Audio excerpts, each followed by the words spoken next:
Time to make some bread.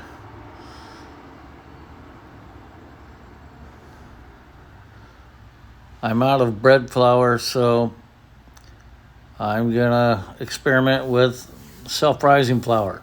And I've already mixed it up. The thing is, you can only let it rise for like 20 minutes because the baking powder kind of fights with the yeast. The yeast likes to rise slow to develop gluten, but the baking powder wants to rise fast, so it's kind of a balancing act.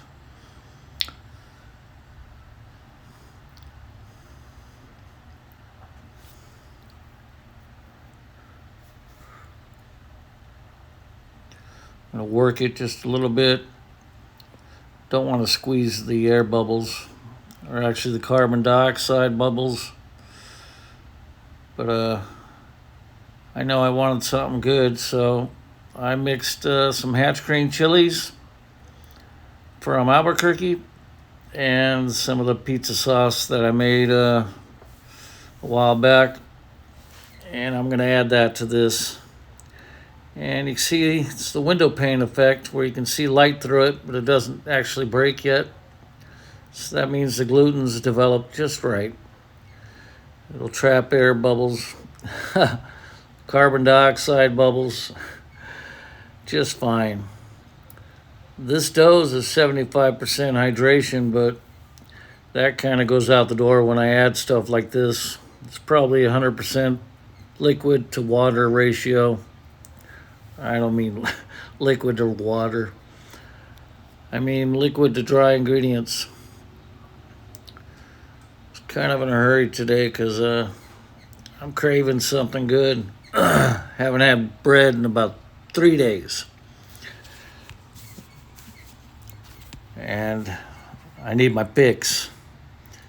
So now for the experiment part number 2.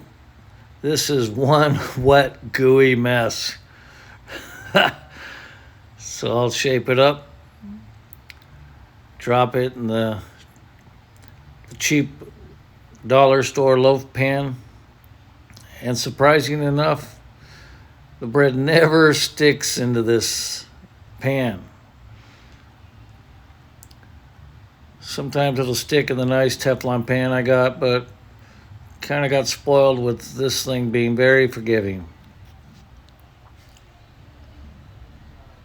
Clean up my mess, let the dough relax, rise a little bit,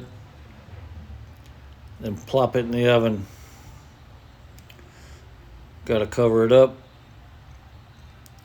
My hands are clean.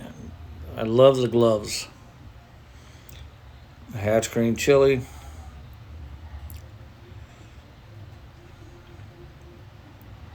Clean as you go, as the chef teacher pounded in our head, but he was right.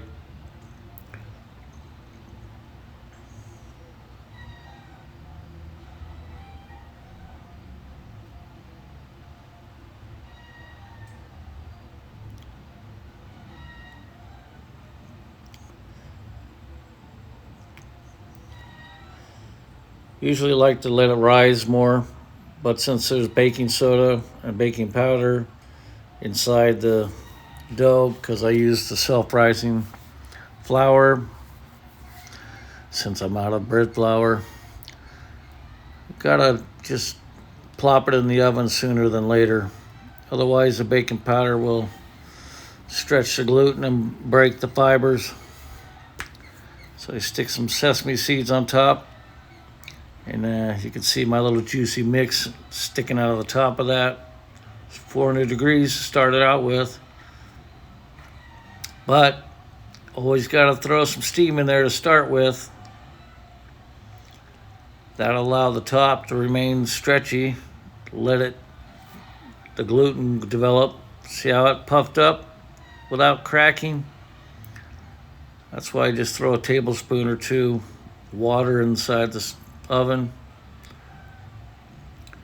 and then there's the finished product, all deformed because of a lot of liquid inside it, but it's going to taste good when it cools down. Stick my clarified butter in there. I like the clarified butter better than the unclarified. Just tastes a little more buttery without the salt. Not that I have a problem with salt. It's just clarified butter. Just tastes so much richer. And there I am.